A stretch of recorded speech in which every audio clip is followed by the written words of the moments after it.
Vamos né? falar de Porto Alegre, do rock.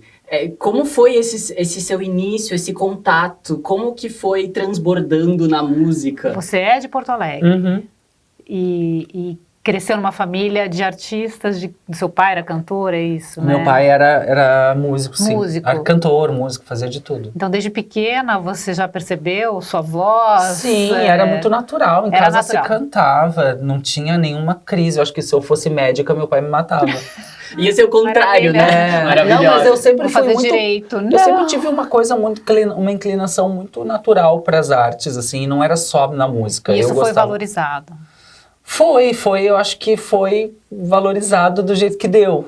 Eu também acho que, de certa forma, a música sempre foi o meu porto seguro, mas também era porque a música era coisa de menino, né? Porque o teatro, o balé, a montação, isso eu não podia fazer. Então, de certa O rock forma... and roll era esse lugar. mas o rock foi depois. Eu tô foi falando que depois. assim, quando eu era criança mesmo, assim, eu tinha muita vontade de fazer coisas e de me expressar através de outras artes que eu não pude me expressar por uma questão normativa. Então a música era o que... Não, você vai estudar música, porque o seu pai é músico. Claro que eu não vou reclamar disso, não vou dizer que foi ruim, foi muito bom. Mas eu também era uma criança interessada em moda, interessada em teatro, interessada em dança, interessada em várias outras coisas. Que hoje eu estou recuperando. Essa performance completa que você Exato, traz. que é uma coisa muito do tudo. Mas assim, meu pai foi extremamente fundamental para que eu tivesse a música como uma coisa séria. Ele era extremamente exigente comigo, assim, e isso foi muito bom. E a minha mãe sempre me deu toda a educação, assim, de tudo que eu quisesse aprender, assim, né? Desde que não fosse uma coisa que fosse expô-los a uma criança trans na família. Eu podia. Tá. Quase tudo. Quase tudo, então. Quase tudo. Mas essa coisa era muito escrota, né? Se tu for ver, assim, tipo, eu não podia ter uma boneca. Eu tinha um teclado, então, era isso. Mas foi assim a vida, entendeu? Daí depois que eu comecei a ficar adolescente, aí eu comecei a tocar sozinha, comecei a aprender a tocar meus instrumentos. E a música em Porto Alegre, naquela época, o Porto Alegre era uma cidade muito roqueira. E era uma época que o rock era extremamente popular e tinha uma cena muito forte de rock lá. Então eu cresci no meio dessa galera, assim, na noite, tocando, fazendo amigos, e fazia show sozinha, e fazia show com banda, e fazia show no teatro, fazia show no boteco. Louca, pra cima e pra baixo. Fugia de casa, e mentia, ia dormir na casa de amigo, virava, sei lá como é que a gente faz. Foi adolescente. Foi adolescente, uma gata de rua, com algumas cicatrizes. Você falou em instrumentos, fiquei curioso. Quantos instrumentos você toca? Quais são os instrumentos? Eu toco violão, guitarra, assim, que são os meus instrumentos, eu toco. Toco um teclado, assim, pra me... Toco legal, mas não pra tocar e cantar, assim, mas pra produzir, vou bem ali. Mas a guitarra e violão eu me garanto. Que até no show você toca. Eu toco. Você traz e toca. E aí, quando que furou a bolha de Porto Alegre, assim? Quando que você saiu de Porto Alegre para São Paulo ou para o Rio? Não sei qual foi muito o percurso. Na verdade, tipo, eu tinha esse... Foi o disco. Foi o EP que O eu EP. gravei quando eu tinha, sei lá, nem lembro que idade eu tinha. Mas então, morava em Porto Alegre, tinha esse convívio com a cena de lá, então eu comecei a compor e fazer minhas coisas, tal. E as pessoas falaram, tem que gravar disco, tem que gravar disco, tem que gravar disco. Só que eu, assim, eu não sabia nem por onde começar a gravar um disco. Aí eu fui morar em Nova York, com 19 anos, fiquei lá 1 ano. E lá eu trabalhava de garçonete e guardei dinheiro e fui guardando dinheiro. Aí quando eu cheguei em Porto Alegre 1 ano depois, eu tinha planos talvez de ficar lá direto e tal, mas não me adaptei muito à cultura deles.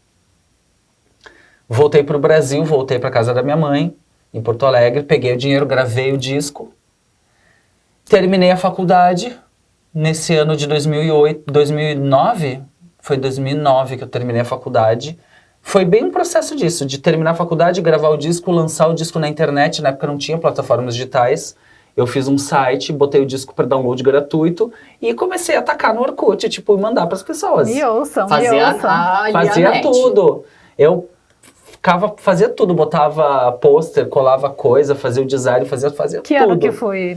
2009 foi o lançamento do Saga Online, foi agosto de 2009. Nisso, por causa dessa coisa da internet, um dia eu vi que o Marcos Preto, que é um grande jornalista de música, que na época era curador do Prata da Casa, tinha me mencionado numa entrevista com o Ney. E aí eu vi lá, recebi o negócio e vi que o Marcos conhecia o meu trabalho, como eu sabia que ele era curador do Sesc. Mandei um recado para ele: oi Marcos, tudo bem? Queria participar do Prata da Casa, como é que faz? Daí ele falou: manda o material para mim. Mandei o material pro Preto e aí fui selecionada para fazer o projeto Prata da Casa no Sesc Pompeia. E foi meio como uma dona, cheguei aqui com R$300, um sonho, um show marcado. Cheguei pra minha mãe e falei: olha, eu tô indo pra São Paulo, vou fazer esse show e não pretendo voltar, é isso, tchau. E agora já são quantos anos? 2009, 2010. Não, eu cheguei aqui em 2010, em abril de 2010. 2010. São 14 anos. 14 anos de São Paulo. Eu tô aqui, ó, intacta. E pra você, São Paulo é o quê? Eu amo, a minha casa. É casa já. A minha casa não, Meu. sempre foi. Sempre foi. É que Porto Alegre era uma coisa assim, eu amava Porto Alegre, era uma cidade muito legal de se viver, só que como a minha família morava muito longe, morava tipo no quase, morava num bairro bem periférico, quase na cidade vizinha, para eu viver as coisas legais da cidade, era tudo muito trabalhoso. Eu tinha que sair de casa, pegava tipo 1h30 de busão para ir para uma festa, eu tinha que ir 10 da noite, voltava de manhã, tudo era difícil, ninguém me dava carona, porque ninguém morava perto de mim. Eu não tinha dinheiro para táxi, eu não tinha dinheiro para nada. Então era assim, um saco Porto Alegre. Eu não tive um momento de ai, que delícia viver aqui. Era legal, tinha meus amigos e tal, mas assim, eu cheguei em São Paulo muito nova e rapidamente... São Paulo, sim, era a cidade que eu gostava. Como eu tinha morado em Nova York, eu sou muito patricinha. Eu gosto de ter, saber que eu quero comprar um cigarro 2 da manhã, eu quero que tenha um negócio aberto. Eu quero encontrar alguém agora, eu sou muito da noite também. Eu gosto de coisa que tá aberto. Sim, assim, e você tá bem no centrão mesmo, eu né? moro no centrão. No fervo. Gente, eu moro em No São fervo. Paulo. Se eu quiser vida bucólica, eu vou morar em Alto Paraíso. Entendeu? Eu sou radical. Se é pra morar em São 8 Paulo, eu ou tenho que 80. morar na Augusta, entendeu? Tipo, porque é isso, eu quero ouvir boate quando eu estiver dormindo na minha cama. Eu quero uma boate torando na minha janela.